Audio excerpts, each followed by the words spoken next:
ia berhenti. Badan gemetar, keringat dingin sudah bercucuran. Lalu terbesit suara seseorang bilang, "Mas."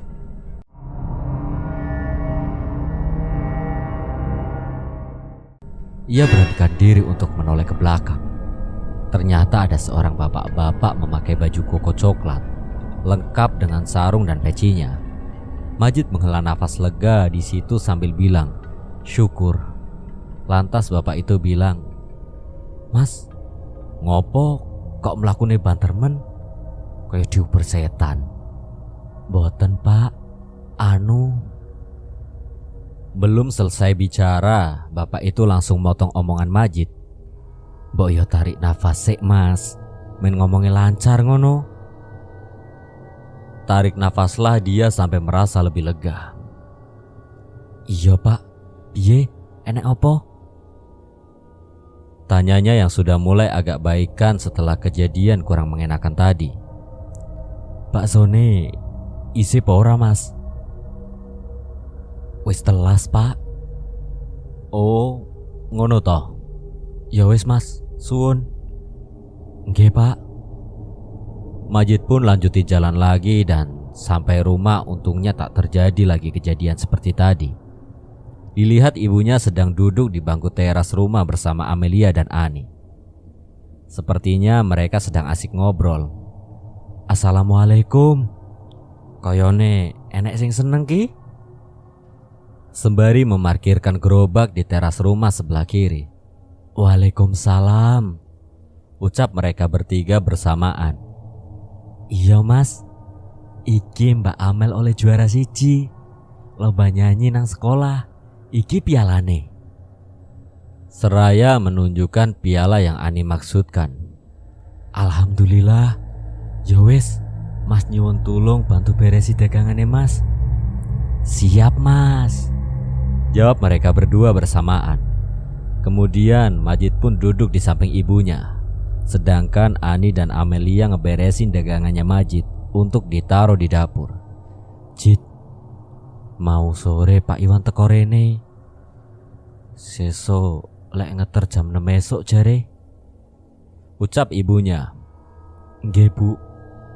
Pak Iwan ngomong apa neh selain iku bu?" "Wis, mau ngomong ngono tok." Waktu sudah menunjuk pukul 10:30 malam. Jalan depan rumahnya yang tadinya banyak lalu lalang kendaraan, sekarang sudah mulai sepi. Majid dan keluarganya pun masuk ke dalam rumah untuk istirahat. Sebelum tidur, ia sempatkan waktu untuk sholat Isya terlebih dulu dan berdoa meminta kelancaran untuk perjalanannya besok.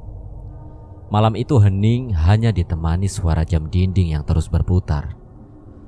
Selepas sholat, ia pun langsung beranjak ke kasur untuk mengistirahatkan badannya itu.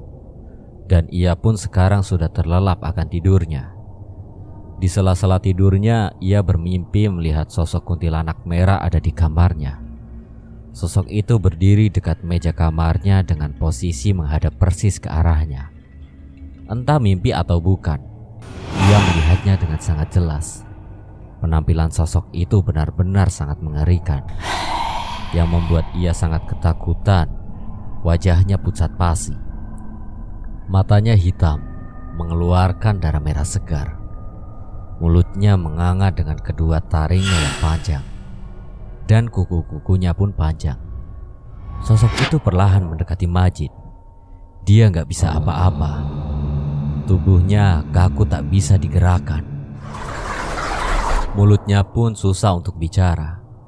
Di situ Majid hanya bisa pasrah, tak bisa apa-apa. Sosok itu semakin lama semakin mendekat, dan sekarang posisinya sudah ada tepat di atas tubuhnya Majid.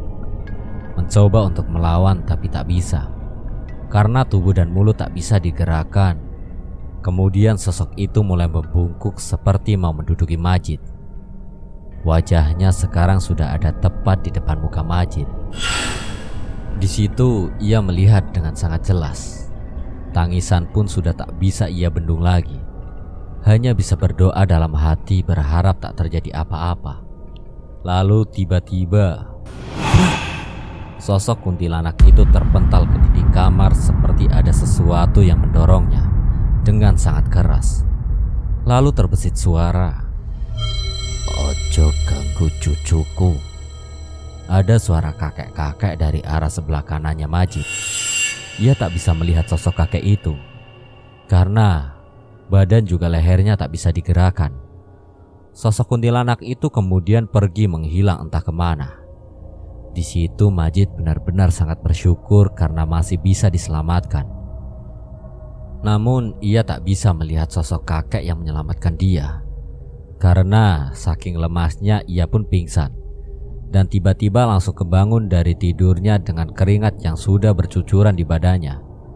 Entah mimpi atau bukan, tapi kejadian itu benar-benar seperti nyata. Dilihatnya jam dinding ternyata sudah jam 4 pagi. Ia pun langsung melakukan kegiatan seperti pagi-pagi sebelumnya. Walau masih keingat kejadian semalam, seumur hidupnya baru kali ini dia mendapatkan mimpi yang seperti itu. Dan dia termasuk orang yang gak peka terhadap hal-hal mistis. Sekitar jam 6 kurang, Majid sudah siap untuk pergi ke rumahnya Pak Iwan. Ibunya pun memberikan nasi bungkus untuk sarapan ia di jalan nanti. Motor ia panaskan dan sejenak ia duduk di bangku sambil menunggu Pak Iwan datang ke rumahnya. "Jid, kowe ra apa-apa?" tanya ibunya yang melihat Majid lagi melamun. Majid pun hanya diam tak merespon. Lalu ditepuklah pundaknya. "Astagfirullah, Bu, enek apa?" jawabnya sambil melihat ke arah ibunya. "Kowe ki isuk kok ngelamun. Mikire apa to, Le?" "Mboten mikire apa-apa, Bu. Ya wis, nek rak gelem cerita," jawab ibunya sambil duduk di samping Majid. Tak lama menunggu, Pak Iwan bersama anaknya pun datang ke rumahnya Majid dengan sepeda ontelnya. Dilihat bebawaan anaknya tak terlalu banyak, hanya satu tas besar yang digendongnya. Mungkin isinya hanya pakaian. "Assalamualaikum." "Waalaikumsalam. Pripun, Jid? Wes siap?" "Alhamdulillah wes, Pak. Memang kat saiki apa?" "Iya saiki wae, Jid." "Iya wes, Pak." Kemudian tas Putri ia taruh di depan. Majid hanya membawa tas selempang yang isinya hanya dompet, HP dan charger. Makanan dari ibunya ia taruh di bagasi. Ia memakai jaket kulit dan celana jeans hitam, serta pakai sepatu dan sarung tangan karena mengingat perjalanan yang ia tempuh lumayan jauh. Mereka berdua pun siap untuk berangkat. Tak lupa untuk berpamitan ke ibu dan Pak Iwan juga adik-adiknya. Pagi itu cuaca sedang cerah. Matahari begitu sangat menghangatkan badannya. Jalanan ramai seperti biasanya. Ia pun mampir ke pom untuk mengisi bahan bakarnya.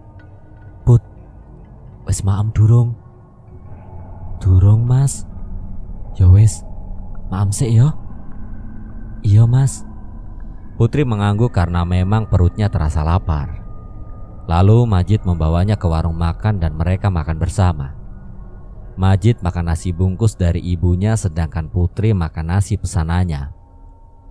Perjalanan mereka masih jauh. Untuk sampai di sana mungkin memakan waktu hingga 6 jaman lebih. Selepas sarapan mereka pun melanjutkan perjalanannya. Tak lupa membeli minuman botolan. Lama mereka berjalan. Waktu pun sudah menunjukkan pukul 9 pagi. Selama di perjalanan itu mereka banyak mengobrol tentang banyak hal. Lalu tiba-tiba ban belakang terasa goyang. Majid pun mutusin berhenti dan mengecek. Ternyata ban belakang bocor. Terpaksa Majid nuntun motornya karena di sekitar mereka tak ada bengkel motor. Lama ia nuntun masih belum menemukan bengkel motor. Karena mengingat posisi mereka sekarang sedang ada di jalan perbukitan. Kemudian tak lama mereka jalan. Di pengkolan depan Putri melihat warung makan yang sampingnya ada bengkel motor. "Mas, iku enek bengkel," ucap Putri seraya nunjuk ke arah depan.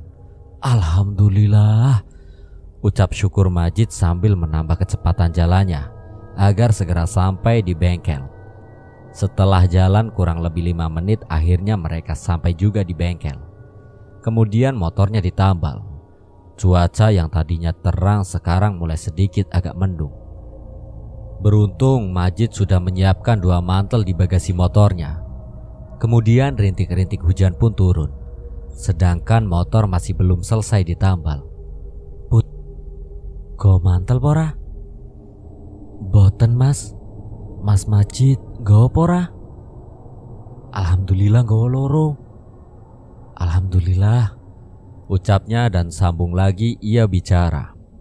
Mas, iki ise suwe pora tekone? Ise put, kurang lebih 3-4 jaman.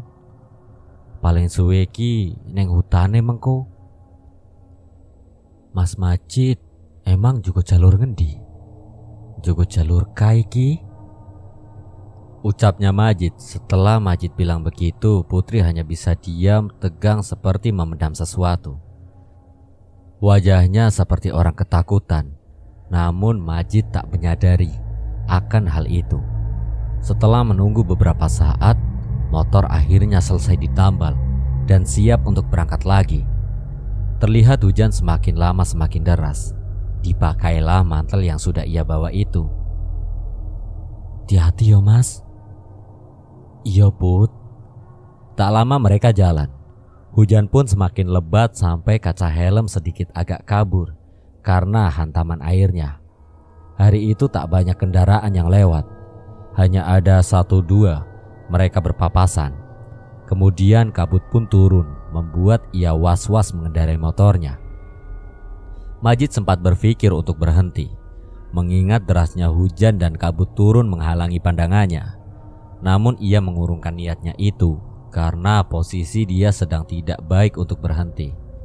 Tak lama setelah itu Majid melihat ada 2 jalan ke kiri dan ke kanan. Ia pun berhenti untuk melihat plang penunjuk jalan. Tertulis arah ke kiri S dan ke kanan K. Mas, tenan main juku dalan K? Nopo? Ucapnya dengan agak sedikit berteriak karena hujan menghalangi jarak pendengarannya. Iya put, naik jukut es kadon. Ucapnya dengan sedikit teriak.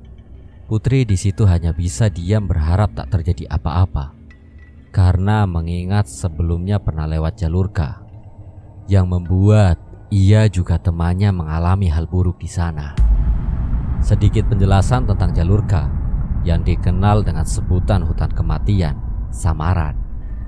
Jadi hutan ini itu jalurnya ekstrim. Namun kalau mau cepat sampai di kota es, lewat hutan ini solusinya. Kalau dari arah kotanya Majid, di hutan ini banyak sekali pohon pinus. Jalurnya naik turun. Alasan kenapa disebut hutan kematian, karena di jalur ini sering banyak terjadi kecelakaan, baik sepeda motor, mobil, truk, dan lain-lain. Dan juga pernah ada kasus pembuangan mayat di jalur ini. Dan tak jarang pengendara sering diperlihatkan penampakan baik siang ataupun malam hari. Kurang lebih seperti itu penjelasannya. Oke, masuk ke cerita. Saat sedang menyalakan motornya dan mau lanjut jalan lagi, Majid dikagetkan oleh suara klakson mobil truk dari arah jalur K. Ada yang aneh dengan mobil itu. Pikirnya dia ngelaksonin apaan. Di depannya kan tak ada kendaraan lain. Lalu tiba-tiba mobil itu terguling ke kiri. Sontak Majid teriak, "Hei!" Di situ Putri kaget. "Mas, neng opo?" Tanyanya heran. Majid nengok ke arah Putri. "Put, kae nek mobil terguling," ucapnya sambil menuju ke arah jalur K. "Endi mas renek?" Putri heran karena yang Majid tunjuk tidak ada apa-apa. Lalu Majid pun kembali melihat ke arah truk terguling tadi. Dan betapa terkejutnya ia melihat truk itu sudah tidak ada di sana. Majid terdiam heran, tanpa sadar kalau Putri dari tadi menepuk pundaknya untuk mengajaknya jalan lagi. Karena Putri sudah merasa tidak nyaman berhenti lama-lama di sana. "Mas, hei, ayo melakukan neh," ucapnya. Majid pun sadar dan segera untuk pergi dari tempat itu. Dinyalakanlah itu motor. Ketika Majid hendak belok ke arah jalur K, tiba-tiba dari arah jalur S ada mobil jeep melaju kencang sambil membunyikan klaksonnya. "Mas!"